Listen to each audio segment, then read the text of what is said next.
시청자 여러분 안녕하십니까? 지난 한 주 동안 편하게 잘 쉬셨습니까?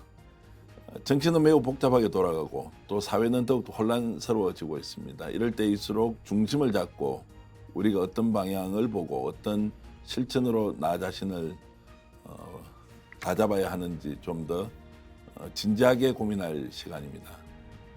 오늘 장성철 공론센터 소장님을 모시고요. 윤석열 대통령의 언론 정책이 과연 공정한가? 또 윤석열 대통령이 왜 그런 언론 정책을 계속 고수하고 있는지에 대해서 여러분들의 이해를 좀 더 돕기 위해서 열심히 토론하고 논의를 해보겠습니다. 장소님 어서 오십시오. 안녕하세요. 장성철입니다. 지난주에 저하고 정치난 기사를 처음 했는데 네, 조회수가 17,000회를 넘었습니다. 140만 회가 아니고 14,000이에요? 아, 17,000회를 넘었는데 17,000? 아, 170만 회 넘어야 되는데. 그래도 저희들 생각으로는 지상파나 뭐 이런 데서 만약 인터뷰를 했으면 그런 17,000회 정도면 한 17만 회 이상의 효과가 있다. 저희들 구독자가 지금 한 17만 명 정도 되는데 그중에 그래도 10% 정도 보셨다고 하니 일반적으로 방송국에서 시청자의 10%가 왔다면 그 대단한 그렇죠. 것이지 않습니까? 그런 걸로 봤을 때는 하여튼 장 소장님이 말씀해 주셨던 여러 가지 이제 현안에 대한 분석이 우리 이제 시청자 여러분들께 그만큼 잘 와닿았던 것 같습니다. 감사합니다. 영광입니다. 예. 아, 오늘 좀 이제 민감한 얘기일 수도 있는데 우리 이제 언론과 관련된 부분을 이제 진보 언론 쪽에서는 너무 지금 윤석열 정부가 보수 편향이고 극우 편향이다. 또 거꾸로 국민의힘이나 대통령 쪽에서는 이게 완전 기울어진 운동장에서 뭐 진보가 판을 다치고 있으니까 이거 바로잡지 않으면 안 된다. 그러니까 똑같은 현상을 보고 양극단의 평가를 하는 이런 언론의 상황이 있습니다. 어떻게 보십니까? 윤석열 대통령의 언론관이 민주적인 지도자에 걸맞는 것이냐, 솔직히 좀 회의적으로 저는 봐요. 그러니까 상징적인 장면들이 몇 가지가 있었다라고 볼 수밖에 없고요. 특히 이제 MBC에 대한 태도, 그 MBC를 취재를 제약시키는 그런 모습을 봤을 때는 저는 이것은 좀 올바른 방향이 아니다라고 생각이 듭니다. 물론 MBC가 윤석열 당시 대통령 후보였을 때 상당히 좀 편향되고 좀 비우호적인 보도를 한 것도 사실이고, 또한 문재인 정권 시절에 보수파 진영의 정당 그리고 그쪽의 인물들에 대해서는 좀 더 가혹하게 취재하고 보도를 한 것, 저도 충분하게 그건 잘못됐다고 생각을 하는데, 그렇다고 해서 전용기에 태우지 않다거나 아니면은 다른 두 명만 만나서 사적인 대화를 나눈다라는 것, 그리고 공공의 외교 현장에서 풀 취재 기자단을 동행하지 않은 것, 그런 것들은 상당히 비판받을 수밖에 없다. 언론은 견제를 하는 집단이지 뭐 대통령의 생각과 판단을 그냥 홍보해주는 집단이 아니잖아요. 그래서 대통령께서 정치인으로서 언론관이 예전에 검사였을 때 언론관, 그것이 그대로 투영된 것이 아닌가, 좀 우려스럽다라고 말씀드릴 수밖에 없습니다. 그런데 대통령은 뭐 정치를 처음 하시니까 그렇다 하더라도 이제 국민의힘의 특히 윤핵관들이나 또는 이제 여당 중진 의원들도 보면 과거와 확실히 다른 것 같아요. 무조건 대통령 말이 옳은데 언론이 너무 편파적이다. 뭐 MBC 문 닫아야 된다. 팔자 뭐 이런 이야기까지 나오고. 그러니까 솔직히 뭐 민영화 문제는 좀 이따 뭐 다르게 뭐 얘기 나눌 수 있겠지만, 일단은 MBC가 찍혔던 이유는 지난 대선 후보 시절에 있었던 여러 가지 좀 비우호적인 보도 태도, 그것으로 보여지고, 그것이 이제 미국에서 바이든이냐 날리면이냐 이 보도를 첫 보도를 한 거를 갖고 문제를 삼고 있지 않겠습니까? 그래서 MBC가 뭐 자막을 넣어서 바이든 날리면 이런 것들에 대해서 보도한 것을 MBC는 타도 대상이야, MBC는 다 바뀌어야 돼, 이런 식으로 접근하는 것도 좀 잘못됐다고 봐요. 국힘 의원들이 왜 그렇게 그러면 이거는 좀 너무 심하니까 말을 하지 않든지. 근데 대통령의 언론 인식은 과거에 나를 그렇게 이제 못 살게 굴었으니까 감정적 대응을 한다고 하더라도 집권 여당에서는 공당으로서 언론이 본인들에게도 굉장히 유리하게 보도하는 데가 있고 비판적으로 늘 또 하던 언론이 있지 않습니까? 그런 걸로 보면 조금 이 싸움을 주저앉히거나 좀 약간 중화시키는 역할을 해야 되는데 오히려 싸움판에 기름을 더 붓는 것처럼 보이는 이게 좀 볼성사납다는 생각이 두 가지 들더라고요. 이유라고 보여져요. 그러니까 지난 대선 과정 중에서 MBC는 좀 국민의힘의 후보에 대해서 편파적으로 보도를 했다, 지속적으로 비우호적인 보도를 했다라는 자괴감, 자격지심이 좀 있는 것 같다라고 좀 말씀을 드리고요. 또 하나는 대통령이 MBC는 개혁돼야 돼, 저희는 바뀌어야 돼라는 지침을 내리신 것으로 생각을 해서 MBC는 바뀌어야 된다라는 것을 행동대장으로 국민의힘 의원들이 행동으로 옮기는 것이 아니냐라는 생각이 들어요. 그러니까 뭐 굳이 제가 이제 비유를 하자면 힘 앞에서 굴복하는 그냥 생존하기 위한 정치인의 어쩔 수 없는 선택. 그러니까 대통령이 얘기하고 말했기 때문에 그냥 MBC 타도 대상이야라고 판단하고 생각한 것 같습니다. 물론 저도 MBC는 상당히 좀 편파적인 보도를 한 것 맞는 것 같아요. 그렇더라도 저렇게 거칠게 접근하면 안 되고 그들을 개혁하고 바꿔나가는 작업은 분명히 제도권 안에서 법과 규정에 의해서 진행되어야지 물리력을 동원한 어떤 압력을 행사하는 듯한 모습을 취해서는 안 된다. 왜냐면은요, 정권 잡으면 또 그럴 거거든요. 좀 이번에 그런 걸 좀 끊었으면 좋겠어요. 그러니까 방송이라는 공공재가 어쨌든 우리 정권권은 아니잖아요. 정권 교체가 됐다고 해서 집권 여당의 뜻과 의지대로 보도해야 된다는 것도 말이 안 되잖아요. 그래서 일단은 방송이라는 공중파, 또 언론이라는 공공재를 그냥 좀 내비뒀으면 좋겠다. 장악하려고 하지 않았으면 좋겠다라는 생각이 듭니다. 좀 불편한 질문을 좀 드리면 네. 지금 이제 방송에 뭐 TV조선이나 채널A 다 이렇게 출연하시고 아니요, 하지 전 않습니까? 잘려서 못 나가요. 아, 그래요? 네. 이제 뭐 과거에 저하고도 같이 이제 출연해서 방송 네. 그 패널로 활동했던 적도 있었는데 사실 대통령 쪽에서 보면 보수정당, TV조선, 채널A 확실하게 그쪽 편을 들어주고 있지 아, 않습니까? 그렇죠. 또한 지난 정권의 문재인 정권 보면 5년 내내 네. 문재인 정권에 대해서 굉장히 맞습니다. 비판적 시각을 유지해서 맞습니다. 저는 이제 언론인 출신으로서 그런 비판적 시각이 문재인 대통령으로 생각하면 굉장히 불편했을 텐데도 결국 언론이 얘기를 하니까 아이고 뭐 보수 언론 원래 저런 것이지 이렇게 좀 넘어가는 일종의 뭐 그거 원튼 원치 않든 좀 아량이나 관용이나 어쩔 수 없는 현실을 받아들이는 분위기가 있었는데 MBC가 공정 언론과 관련해서 문제가 있었다고 이제 보인다 하더라도 이거를 적으로 규정하고 타겟으로 만들어서 저 언론을 어떤 식으로든 좀 조져야 되겠다, 절단내야 되겠다 이제 이렇게 가는 방식은 과거에 익히 보지 못했던 이제 방식들이어서 굉장히 좀 생경하다는 것. 저렇게 해서 또 뭘 얻으려고 하는 거지? 이제 이렇게 보면 제가 이제 질문을 두 가지를 드리겠습니다. 네. 자, 채널A와 TV조선 확실히 윤석열 정부에게 우호적인 게 맞지 않습니까? 상당히 그것은 우호적이죠. 편향적이지 않습니까? 편향적이죠. 그렇잖아요. 네. 그럼 거기에 대해서는 당연한 겁니까? 좀 차이점을 봐야 될 것 같다는 생각이 들어요. 예. 그러니까 뭐냐면 공영방송이냐 민영방송이냐 그 차이가 좀 있는 것 같다는 생각이 들고요. TV조선과 채널A는 어차피 보수적인 입장을 대변하는 그런 방송이다.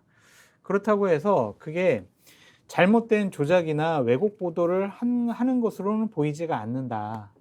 어떠한 예를 들면은 문재인 정권이라든지 이재명 당대표에 대해서 좀 과혹한 잣대를 들이대서 보도하는 것은 맞지만 그것이 어떠한 조작 왜곡 방송은 아니다라고 윤석열 정권은 지금 생각하고 있는 것 같고 기본적으로 대선 과정 중에서 정말 많이 도와줬거든요.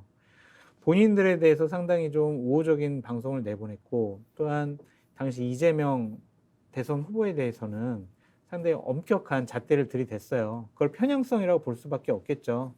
하지만은 이 부분이 민영 방송이다 보니까 정권 차원에서 어떻게 할 수는 없다라고 생각을 하는 것 같고 내 편이니까 여기 어떠한 제재를 가하는 것도 적절하지 않은 것 같다. 왜 내 편을 왜 건드려? 그런 생각도 좀 갖고 있는 것 같아요.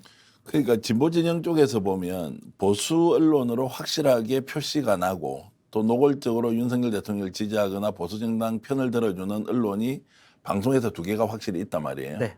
KBS는 MBC 같은 경우는 공영방송을 네. 지향하고 있고 또 SBS는 비교적 중립적으로 네. 그렇죠. 그리고 또 정권 친화적으로 가는 경향이 있지만 맞아요. 도를 넘어서는 수준으로 가지 않는다는 그렇죠. 느낌은 저는 듭니다. 이제 그렇게 보면 이미 운동장이 윤석열 대통령이 직접 언론을 타겟으로 만들어서 공격해야 될 정도로 그 불공정한 운동장이 아니라 오히려 보수 정권은 굉장히 유리한 언론의 환경. 그 보수 언론이라고 하면 이제 보수 신문과 방송을 다 놓고 보면 또 연합뉴스 같은 경우는 아예 지금 대통령이 바뀌고 나서는 보도 형태가 완전히 바뀐 것 같아요. 그렇죠. 갈대처럼 근데 그렇게 누워버렸죠. 보면 굳이 MBC를 길들여야 하는 이유가 있느냐. 또 MBC 내부에서도 뭐 찬반 양론이 있겠지만 그 굳이 이렇게 하는 것이 대통령에게 도움이 되는 이런 생각이 좀 들어서 계속 질문을 드리는 그러니까 겁니다. 보도의 편향성, 조작, 왜곡 이런 부분도 좀 문제 삼는 것 같고요. 그 다음에 뭐 MBC의 사장과 여러 가지 간부진들을 보면 민주노총 소속의 민원연 소속의 그러한 분들이 사장, 여러 가지 뭐 보도국장, 간부진을 다 구성하고 있잖아요. 그래서 이번 윤석열 정권은 민노총과의 싸움을 거의 제1의 화두로 생각을 하고 있는데 민노총이 장악하고 있는 MBC는 그대로 둬선 안 되겠다라는 생각도 갖고 있는 것 같고 또한 자신들의 노조원들을 우대하다 보니까 비노조원들 예를 들면 보수파 쪽에 약간 좀 우호적인 그런 언론인들 같은 경우에는 상당히 좀 배척하지 않았느냐 그런 생각도 좀 갖고 있는 것 같아요. 그러니까 여러 가지 복잡한 것들이 섞여 있는 거지 이번에 뭐 바이든 날리면 이것만 갖고 MBC에 대해서 고소 고발하고 또한 징계를 하겠다라고 결심한 것 같지는 않습니다. 이제 그러다 보니까 이제 바깥에서 저희들처럼 비교적 객관적으로 보는 사람이 언론에 대한 인식이 우리와는 많이 다르구나. 다르죠. 또 일반적으로 우리가 경험했던 정치인들과 인식도 좀 다르구나. 다르죠. 그러면 아주 독특한 방식으로 언론 정책을 이제 구사하면서 세무조사라는 카드도 드러내는 것 같고 그렇죠. 국세청이 실제로 세무조사 과정을 또 언론에 흘리는 것도 처음 본 것 같고요. 네.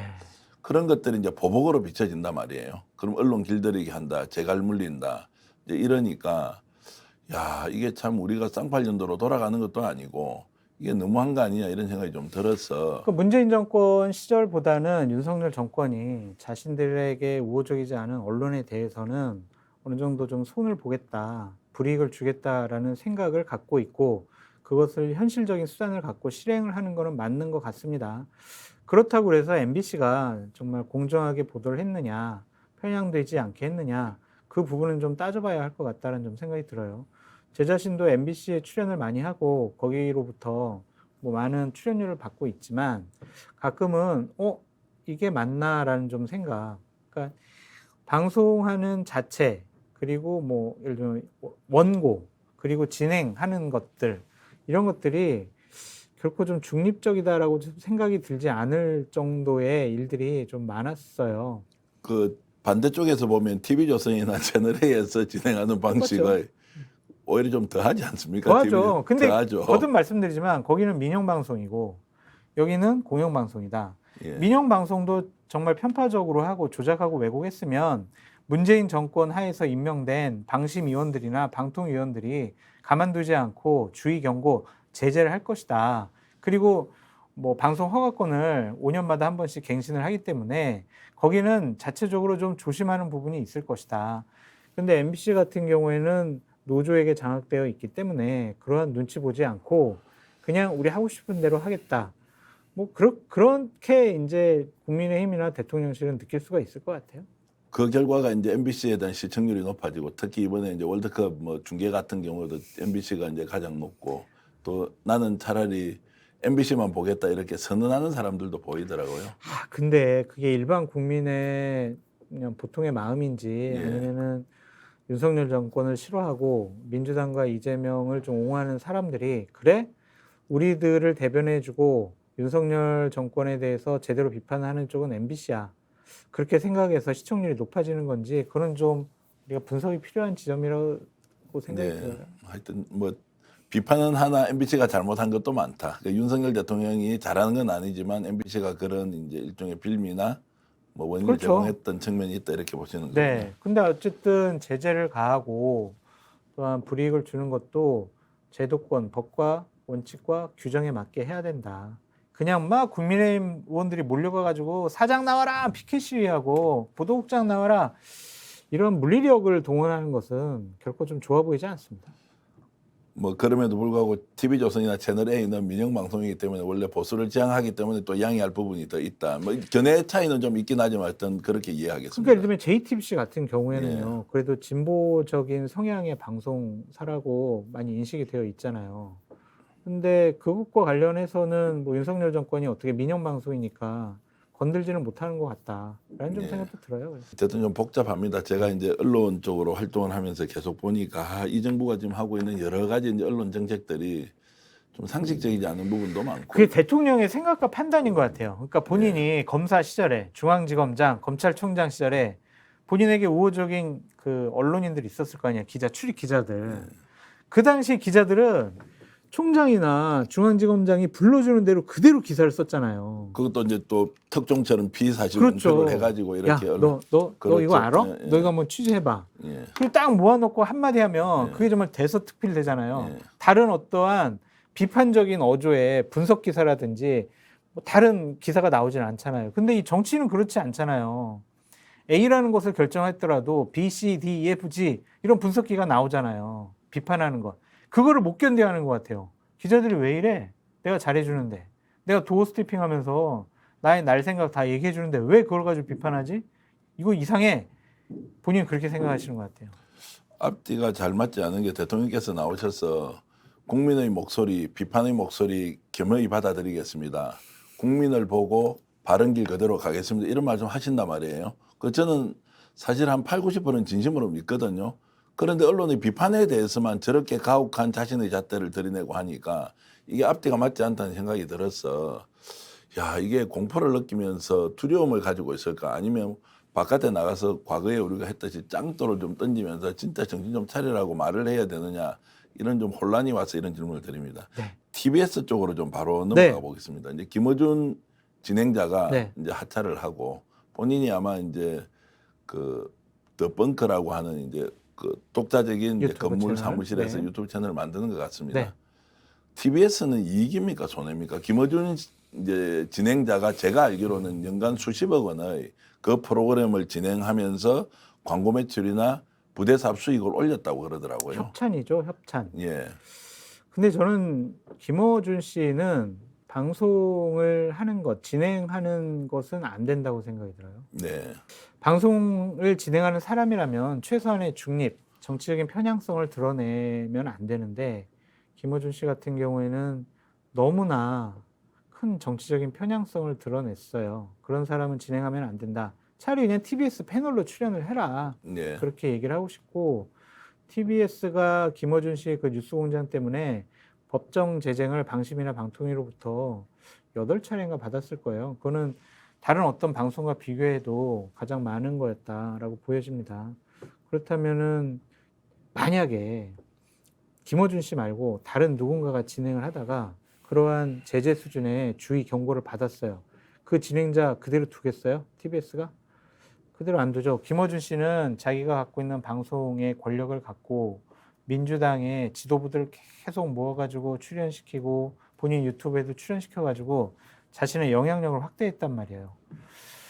민주당을 지지하는 아주 강력한 지지층의 환호를 받았고 그들이 듣기 때문에 청취율이 높았지만 과연 그분이 정말 공정하게 방송을 진행했다라고 생각하는 사람이 누가 있을까요? 저는 이런 사람은 방송 진행하면 안 된다라고 말씀드립니다. 근데 그렇게 볼 수도 있지만 부분적으로 뭐 방송이 이제 방통위의 제재를 받았던 부분이 있지만 전체적으로는 있는 사실 그대로 이야기하고 목소리 낼 때 확실히 내었다. 그래서 오히려 언론인으로서는 가장 충실하게 국민들에게 보도를 하거나 또는 해설을 했다. 이제 이런 의견은 좀 동의하시기가 어려우신 거죠? 많이 어렵죠. 많이 어렵습니까? 왜냐하면은 TBS도 국민의 세금이 들어가잖아요. 예, 국민의 예. 세금으로 운영이 되잖아요. 예. 민영 방송과는 좀 다르단 말이에요. 네. 근데 TV조선, 채널A, JTBC보다 훨씬 더 편향된 그런 방송 진행을 했습니다. 국민의 세금을 갖고. 그건 옳지 않잖아요. 네. 만약 TBS가 그냥 민주당 지지자들이 당원들이 모여가지고 당비로 TBS를 운영한다. 그럼 거기서는 뭐든지 얘기를 해도 괜찮죠. 하지만은 지난번에 오세훈 서울시장이 나갔을 때 뭐 생태탕 사건이라든지 아니면은 윤석열 당시 대선 후보와 관련된 여러 가지 편향된 보도 그런 것들은 공영방송, 공적인 방송 진행자로서는 자격 미달이라고 볼 수밖에 없습니다. 조금 더 나아가지고 이제 신장식 변호사가 진행했던 신장기업 이런 데 프로그램 출연도 좀 하셨죠. 지금도 일주일에 한 번씩 하고 있습니다. 예. 근데 이제 신장식 변호사 같은 분도 비슷한 유형이라고 보십니까? 아, 되게 불편하더라고요. 예. 그냥 몰고 가요. 그냥 예. 질문 자체가 예. 어떻게 생각하십니까? 이게 아니라 그런 거 아니에요? 라고 그냥 쭉 몰고 가더라고요. 그러니까 국민의힘이나 윤석열 대통령의 말과 행동과 정책이 잘못됐다. 판단과 결정이 잘못됐다. 그런 식으로 쭉 분위기를 몰고 갔었어요. 그래서 되게 전 신장식 변호사도 편향적이었다라고 생각을 하고 있고, 그런 분들은 어쨌든 공공재인 공영방송에 출연해서 진행을 맡아서는 안 된다는 생각을 갖고 있습니다. 신장식 변호사는 아마 MBC에 가서 지금 이제 라디오 방송을 하실 것 같더라고요. 맞아요. 그래서 어떻게 이제 하세요? 아이 뭐 그런 정도야. 우리도 이제 뭐 저 얘기를 들으니까 셋째 주부터 한다고 그러더라고요. 1월 셋째 주 예. 예 그렇게 해서 이제 하시는데 네. 어쨌든 이런 분들이 공정성을 좀 잃었다고 이제 보시는 시각이고 그게 어쨌든 방심이나 방통위의 어떤 법정 제재 그 건수로 보면은 김어준 뉴스공장 같은 경우에는 압도적이거든요. 예 그러면 객관적인 데이터로 증명이 됐다라고 볼 수밖에 없죠. 그러면 똑같은 질문을 드려야 되는데 그럼 TV조선이나 채널A에서 하는 뉴스 또는 이제 우리 그 해설 방송이라고 합니까? 뭐 정치 네. 토론이나 이제 평론 이런 쪽을 보면 네. 편향성 또 거기도 한 번씩 사고가 나지 않습니까? 아유, 방송 사고처럼. 그렇죠. 이제 그런 쪽에 대해서는 좀 관대하신 거 아닌가 이런 생각이 좀 드는데 장 소장님. 저도 이제 TV조선 채널에 출연을 해보면, 예. 그러니까 예전에 이제 엑스파일 전에는 제가 출연을 했었는데, 예. 그때 보면은 예를 들면 민주당에 대해서는 정말 한 1시간 방송한다 그러면 40분 정도 민주당 막 까는 거, 조국 예. 까는 거, 이런 방송을 계속하고, 국민의힘 쪽이나 윤석열 후보가 잘못한 거는 되게 축소해가지고 보도를 하더라고요. 그런 아이템도 그렇게 시간을 좀 적게 만들고. 잘못됐죠, 그거는. 그런데 그것을 수위 조절을 어느 정도 하는 것 같아요. 어떠한 방송의 재량권을 갖고 우리가 보수 우파 쪽 성향이니까 우리는 민주당을 많이 까고 비판을 하고 견제를 한다. 그런 회사의 방침이 있는 것하고 김어준 씨 방송처럼 특정한 확인되지 않은 사람들을 출연시켜가지고 일방적으로 그 사람들을 주장하게 만들었단 말이에요. 그러니까 예를 들면은 김건희 여사가 줄리옥이 있다라고 안희옥 그 태권도 협회 회장 그 사람을 일주일 내내 불러가지고 언제 봤어요? 옛날에 봤어요? 뭐 했어요? 이런 거를 그냥 거의 일주일 내내 방송하게 만들었거든요. 확인되지 않았잖아요. 그런 일방적인 주장을 다른 방송사에서 할 수 있다고 생각을 하실까요? 네. 전 그런 부분들이 상당히 무리했다. 생태땅 부분도 확인되지 않았는데 오세훈 시장은 당시에 거기 갔다, 측량하는데 같이 갔다, 땅 보러 갔다. 이런 식의 일방적인 주장을 내세우는 분을 거의 이틀간 출연시켜가지고 계속 인터뷰하더라고요. 다른 어떠한 채널A나 TV조선이 보수 성향이지만 민주당의 이재명 당대표에게 불리한 증언을 하는 사람을 일방적으로 그렇게 인터뷰를 하지는 않거든요. 그러니까 그런 차이점이 좀 있는 것 같아요. 근데 예를 들어서 대선 과정에서 보면 이제 이재명 후보에 대한 것이나 또는 부인 김혜경 여사의 법카 사용 뭐 이런 문제와 관련해서는 집요할 정도로 집중적으로 했죠. 보도를 했지 않습니까? 맞습니다. 그것은 뭐 출연자가 그 말을 한 게 아니라 기자가 리포터를 통해서 계속 그것이 문제가 된다는 걸로 한 걸로 보면 김어준 씨 개인이 진행하면서 그런 사례를 들은 것이나 또는 TV조선이나 채널A에서 김혜경 여사와 관련된 일종의 특정 보도를 지속적으로 하는 것이나 편파성으로 봐서는 이게 뭐 거의 뭐 대동소이 또는 오히려 이게 더 심각하게 공식화시켜서 언론으로 내보내는 걸 보면 TV조선의 채널A가 더 편파적이었다 이렇게 볼 수 있는 거 아닌가요? 그렇게 말씀하시면은 MBC의 편파성을 지적하지 않을 수가 없는 게 네. 스트레이트라는 프로그램에서 뭐 서울의 소리 이명수 기자랑 예, 통화한 거를 그냥 특집판으로 해서 30분 정도 보도를 일방적으로 했다라든지 예. 김건희 여사와 어떤 무속인들과의 관계를 대역 없이 써가지고 여러 가지 주장하는 거를 내보냈다든지 김혜경 여사와 관련해서는 MBC가 그렇게 보도를 안 하잖아요. 법카 사용한 거라든지 뭐 여러 가지 의혹에 대해서. 김어준 씨 같은 경우에는 만약 TBS에서 그러한 어떠한 내용의 자체적인 제작 프로그램을 만드는 것, 그래서 이쪽 얘기도 들어보고 저쪽 얘기도 들어보고 그런 프로그램을 만드는 것은 저는 할 수 있다고 보여지는데 김어준 씨는 그 마이크를 국민들이 듣는 그 마이크를 일방적인 주장을 하는 사람에게만 줬단 말이에요. 독점적으로. 그럼 예를 들면 김어준 씨가 김혜경 씨 법카 사용한 것을 폭로한 7급 공무원 A씨 예. 그 사람을 불러다가 그렇게 인터뷰할 시간을 줬냐 이거죠. 그러니까 좀 어느 정도 편향성이 들어간 출연자의 선정이 이러한 법정 제재의 주의 경고를 많이 받게 한 원동력이 아니었느냐 그렇게 보여져요. 그래서 이제 제가 말씀드리고 싶은 것은 그런 것들이 존재하는 언론을 현실로 인정하고 예. 국가 권력이 또는 대통령이 그 언론 중에 마음에 안 드는 것은 손보고 마음에 드는 것은 그대로 두는 것이 아니라 네. 그런 다양한 의견들이 기자의 독자적 취재 네. 또는 정치적 성향 이런 걸 가지고 다 섞여 있는 것이 언론 아니냐 이제 이렇게 보는 게 맞지 않나요? 그런데 일방적인 주장과 조작하고 예. 왜곡한 그런 방송을 계속 몇 번이나 내보낸다라는 것 자체가 네. 공공적인 방송으로서 존재 가치를 증명하는 것이냐라는 좀 생각이 들어요. 예. 그러니까 저는 어떠한 마음에 안 든다고 그래서 물리력을 동원해서 막 사장 끌어내리고 막 바꾸고 이런 것은 잘못됐다. 그렇게 마음에 들지 않는 방송사라도 법적인 테두리 안에서 네. 뭐 여러 가지 제재를 하고 징계를 하고 불이익을 줘야지 다른 권력자의 의지가 반영된 그러한 징계는 있어서는 안 된다라는 생각입니다. 그 하나만 더 질문을 드리고 다른 주제로 좀 네. 넘어가 보겠습니다. 아까 이제 말씀 중에 민영 방송이기 때문에 비교적 자신의 정치적 성향을 그대로 좀 이렇게 녹여서 방송할 수 네. 있다 또는 이제 보도할 네. 수 있다는 것 현실적으로 인정을 하면서도 이제 우리나라는 방송통신 사업자가 방송통신위원회로부터 허가권을 받고 방송 그렇죠. 통주를 하지 않습니까? 거기에 가장 중요하게 이제 다루는 원칙 중에 하나가 방송의 공정성 문제. 그래서 우리는 특정 정당을 지지할 수 있는 방송통신사업법이 아니지 않습니까? 또 신문도 마찬가지고 다만 성향만 가지고 있는데 이제 이런 면에서 보면 진보 쪽에서 보면 약간 억울한 게 TV조선이나 채널A는 막 달리면서 보수의 지향성을 극단적으로 드러내고 네. 진보 쪽을 공격하는데 이것은 당연하다. 근데 그렇지 않은 언론들, 이제 언론 환경 자체가 진보 언론이 없단 말이에요, 실질적으로. 그러면 따져보면 공영방송에서 그나마 노조를 중심으로 좀 공정 언론 하자고 주장하면서 정치적 편향성을 좀 가지는 것. 이런 것에 대해서 너무 가혹한 자태로 공정성을 훼손했다. 이거 자체가 좀 불공정하다는 생각이 좀 드는데요. 그 권력자가 자신의 뜻에 맞는 힘을 권력기관을 동원해서 힘을 보여주는 거다라고 볼 수밖에 없고 네. 저는 기본적으로 채널A랑 TV조선에서 출입 정지당한 사람이에요. 예.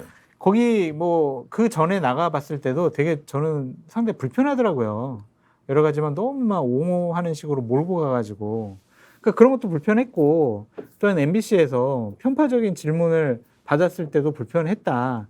어쨌든 양쪽을 똑같이 다루고 잘못된 것은 잘못됐다라고 정치적인 편향이나 입장을 갖지 않고 그렇게 언론의 역할을 제대로 했으면 좋겠다라는 생각이 들었는데 제가 방송을 쭉 다녀보니까 어떠한 제가 생각하고 발언하는 것에 대해서 그냥 가감없이 터치 없이 방송을 하도록 내버려 두는 것은 SBS 같아요. 네. 거기는 뭐 뭐든지 그냥 뭐 윤석열 대통령, 뭐 이재명, 뭐 민주당 어떠한 발언의 수위도 거의 용인하는 분위기였다. 뭐 발언 제한을 두지 않는다. 특히 그 이 그런 생각이 프로그램이 들어요. 주영진 뉴스 브리핑 이런 것들이 핑도 그렇고 예. 아침에 라디오 방송도 예. 그렇고요. 되게 자유롭게 여야 가릴 것 없이 다 비판하는 그런 분위기가 있는데 MBC 라디오는 그래도 되게 자유롭게 뭐 여야 넘나들면서 비판하는데 MBC 뭐 예를 들면 그냥 뉴스외전 그런 TV 프로그램 같은 경우에는요 상당히 그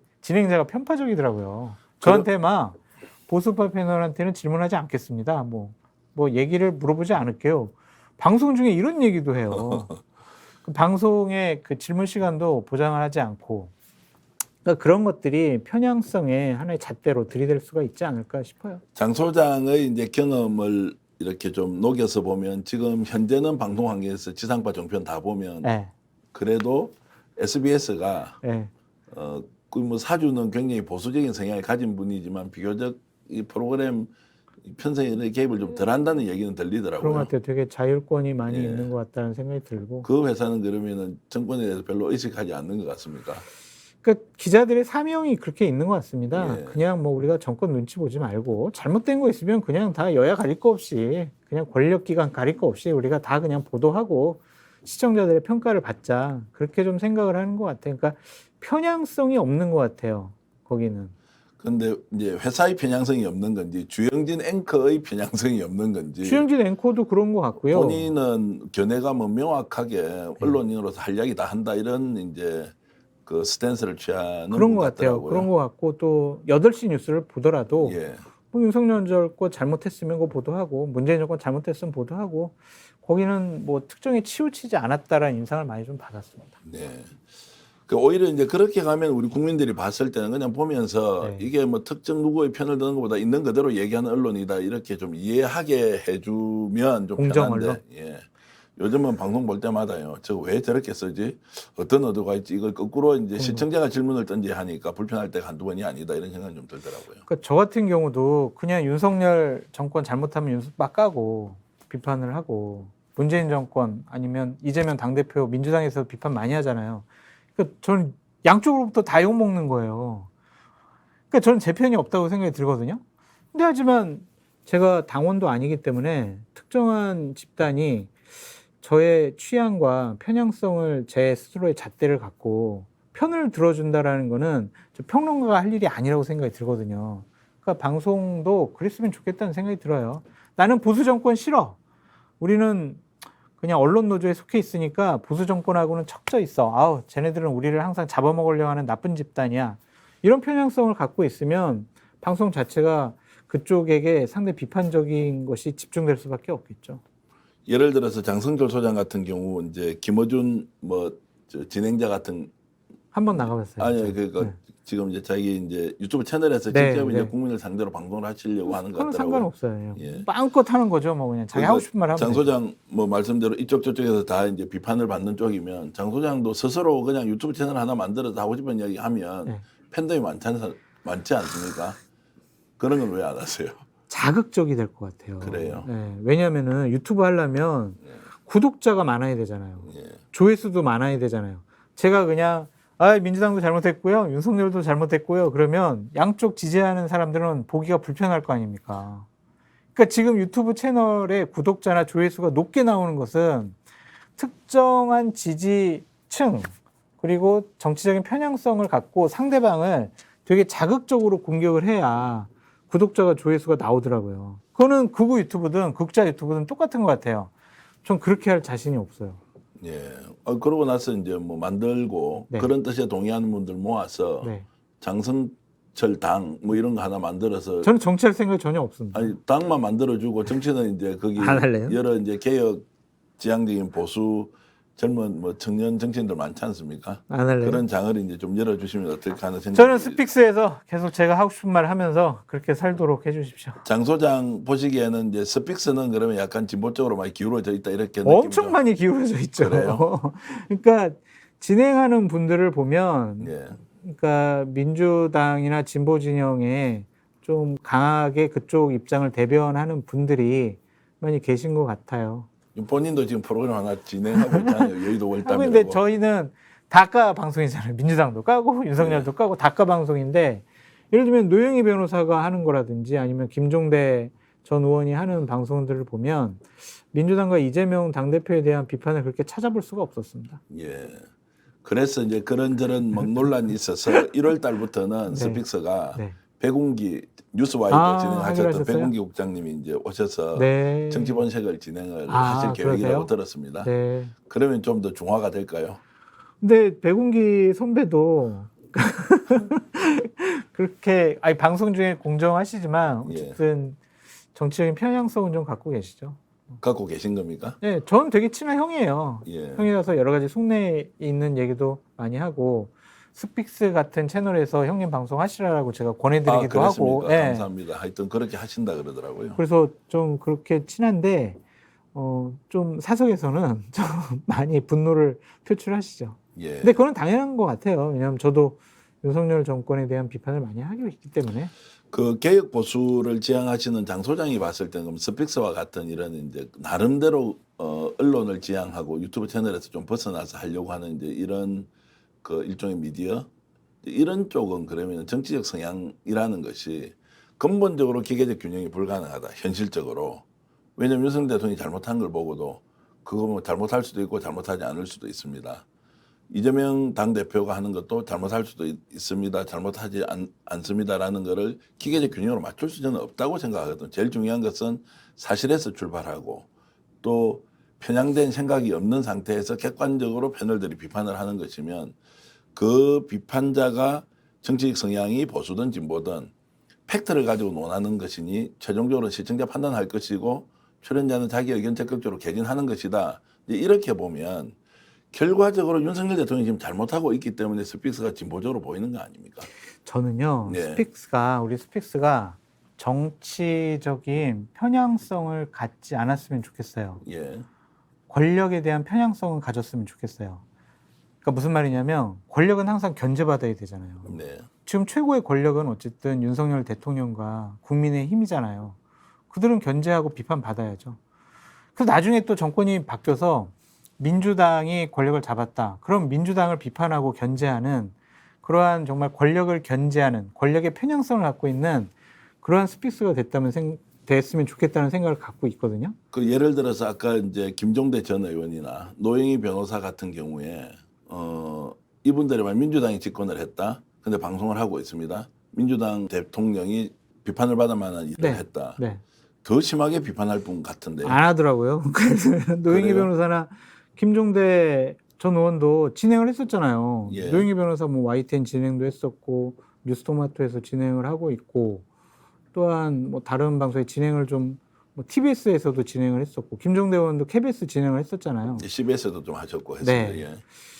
근데 그게 저는 그렇게 썩 그 객관적이나 공평하게 보이지가 비판적 않더라고요. 시각을 좀 덜 가지고 있었다 이렇게 이제 보시는. 문재인 정권에 대해서는 비판적인 성향보다 많은 시간을 이제 국민의힘과 이제 윤석열 후보에게 비판적인 시각을 많이 갖고 있었다. 부동산 정책 이런 데 대해서는 아주 혹독하게 비판하던 거를 제가 들었던 기억이 그러니까 정책에 있는데. 대한 예. 비판은 뭐 얼마든지 해야 되지만 어쨌든 정치인의 말과 행동, 판단과 결정에 대해서 정치적인 판단과 결정에 대한 비판은 되게 자제했다라고 저는 인식을 하고 있습니다. 예, 알겠습니다. 제가 장성철 소장 존경하기도 하고 굉장히 가깝게 지냈는데 오늘 이제 처음으로 네. 어떤 사안에 대해서 견해차가 이렇게 좀 날 수도 있구나라는 생각은 듭니다. 어찌됐든 아마 대표님하고 저랑 견해 차이가 날 부분은 두 가지 같아요. 네. 하나는 이 방송에 대한 예. 이 입장하고 또 하나는 이 노조에 대한 입장이 좀 예. 다를 수 있다라고 저는 생각이 듭니다. 남북 문제도 어떻습니까? 저는 늘 아. 북한을 달래서 같이 가야 된다고 생각하는 쪽이고. 저는 60%가 그게 맞다고 그쪽이고요. 보고요. 예. 근데 문재인 정권은 90%가 달랬고 예. 10%가 이제 좀 저쪽에서 얘기하면 강경 대응하는 모습이었는데 좀 균형추를 많이 잃었다고 좀 생각이 들었어요. 제가 장 소장 말씀을 들으면서 우리 시청자들이 이제 견해차가 존재할 수 있는 것이고 각자 자신의 기준으로 판단하면 되는데 지금 개혁 보수의 위치에서 보면 현재 진보적 성향을 지향하고 있는 방송인이나 또는 진행자나 패널까지도 실제로 특정 정파에 좀 기울어진 느낌은 많이 기울어져 있죠. 가지고 있다. 그런데 이제 그걸 실제로 진보 쪽에 있는 사람들 인식을 잘 못할 수 있거든요. 당연하다고 생각하니까. 그런데 이제 그렇지 않은 시각이 존재하기 때문에 패널들이 어떤 발언을 하든 이런 것들이 아까 말씀하셨던 것처럼 권력을 늘 견제하는 비판적 기능으로서 언론이 네. 개인이 정치적 성향이 진보이든 보수이든 기본적으로 권력을 견제하고 어느 정도의 균형을 갖출 수 있는 기능을 유지하는 것이 중요하지 그럼요. 정치에 지나치게 편향적이거나 네. 이렇게 가서는 안 된다는 말씀으로 맞습니다. 시청자 여러분들이 이제 가려서 좀 이해를 해주시길 정확한 바라겠습니다. 말씀이세요. 예. 근데 재밌는 게 예. 저희들 보면 이제 평론가들하고 많이 친하잖아요. 이제 예. 저는 오히려 보수 쪽 분들보다는 진보 쪽 분들하고 더 훨씬 친하거든요. 예. 그분들하고 얘기도 많이 하는데 보수 쪽 분들은 윤석열 정권에 상당히 우호적인 얘기를 할 수밖에 없는 게 어느 정도 뭔가 혜택을 보고 싶어 하는 것 같아요. 예. 뭐 임명하거나 뭘 자리가 많이 있잖아요. 그 자리를 좀 갖고 싶어 하는 것 같고 진보 쪽에 계신 분들은 이제 야당이 됐기 때문에 야당이 어려우니까 그쪽 편을 좀 들어줘야지라고 좀 생각을 하는 것 같은데 저는 항상 그렇게 말씀드려요. 입장 바꿔놓고 생각을 해봐라. 뭐 이재명 당대표 비판을 좀 자제하는 분들 같은 경우엔 만약 국민의힘의 윤석열 뭐 당대표가 대선에서 떨어져가지고 총선 뭐 보궐선거 출마하고 당대표 선거 나오고 측근들 구속당했는데 당신을 옹호하지 않을 수가 있느냐 물어보면 아닌 것 같다고 하거든요. 그래서 저는 항상 평론을 할 때 좀 당이 바뀌었을 때 주체가 바뀌었을 때 내가 어떻게 비판을 할까 옹호를 할까 그걸 상당히 염두에 두고 있는 생각인데 저는 앞으로 정치할 생각이 없고 당원도 아니고 소속되지도 않았기 때문에 그게 가능하지. 다른 분들은 거의 다 연이 있고 당적을 갖고 있고 그렇더라고요. 그래서 패널 분들이 정치적인 편향성을 갖고 주장을 하는 것은 뭐 당연한 거다라고 좀 생각이 듭니다. 개혁 보수 쪽에서 장성철 소장 같은 분이 진보 쪽에서 예를 들어서 그 쭉 비슷한 유형의 평론가가 있습니까? 진보 쪽에요. 예. 김상일 평론가는 그런 것 김상일 같아요. 평론가. 예, 오늘도 같이 방송을 하고 왔는데 예. 이재명 당대표에 대해서 비판할 거 다 비판을 하고 예. 민주당에 대해서 비판 많이 하고 거의 그런 쪽은 저랑 생각이 많이 비슷해요. 예. 네. 하여튼 알겠습니다. 그러면 장성철 소장과 같은 이제 개혁 진보 쪽에 있는 분은 일단 김상일 평론가라고 네, 일단 네. 이해를 하고 네. 가겠습니다. 그 또 불편한 질문인데요. 네. 아까 이제 좌파 유튜버, 우파 유튜버 이제 이런 이야기 좀 했지 네, 않습니까? 네, 네. 양쪽 다 동일한 저울 위에 올려놓고 비판받아야 될 만큼 극단적이냐, 아니면 보수 유튜버들이 훨씬 더 극단적으로 상황을 좀 착오하거나 또는 왜곡하거나 이런 것들이 더 강하냐, 아니면 진보 유튜버들, 좌파 언론이라고 하는 그쪽이 더 강하냐, 이런 부분은 개혁 보수의 평론가로서는 어떻게 보고? 현재로서는 구구 유튜버들이 훨씬 더 영향력과 숫자가 더 많이 있죠. 그분들의 주장도 상당히 좀 나라의 운영을 어렵게 만들 수가 있다. 민심을 왜곡해서 대통령과 대통령실에 전달할 수가 있다. 그래서 대단히 잘못된 길을 가고 있다라고 저는 볼 수밖에 없어요. 그러니까 진보 유튜버 분들 같은 경우에는 윤석열 정권 나빠요, 공격해요, 뭐 많이 해봤자 뭐 천공하고 문제 있는 거 아니야, 뭐 이러지만 보수 유튜버들은 대통령이 실질적으로 보니까 그 대통령이 잘못하면 그들의 생각과 판단이 사실이구나라고 믿을 수가 있잖아요. 그들의 선전선동 때문에 잘못된 일들이 많이 발생할 수가 있어서 구구 유튜버 분들의 주장과 주의, 그 채널들이 훨씬 더 나라를 위험에 빠뜨릴 수밖에 없다라고 말씀드립니다. 그러니까 집권 여당 쪽에서 보면 이제 그렇긴 하지만 네. 우리가 제3자의 시각에서 네. 평론가나 분석가의 시각에서 지금 진보 유튜버들과 보수 유튜버들을 놓고 봤을 때 어디가 더 심해요? 아니, 보수 유튜버가 훨씬 더 심하다니까요. 훨씬 심하죠. 훨씬 심해요. 훨씬 심하고 네. 뭐 정권에 영향을 미치는 건 대통령이 받아들이느냐 아니냐 이 문제가 좀 제쳐놓더라도 받아들인대요. 받아들이는 아니, 에피소드를 하나 말씀드리면은 제가 되게 친한 이제 방송 평론가인데 예. 추석 이후에 대통령부터 전화를 받았대요. 야, 너가 이봉규 TV 나가는 거 잘 보고 있다고. 시원하게 얘기 잘한다고, 내가 그거 잘 보고 있다고. 그런 얘기를 막 직접 전화를 받았다 하더라고요. 근데 그 말씀 공개를 하셔도 지금 말씀하셨던 그분이 이해를 해주실까요?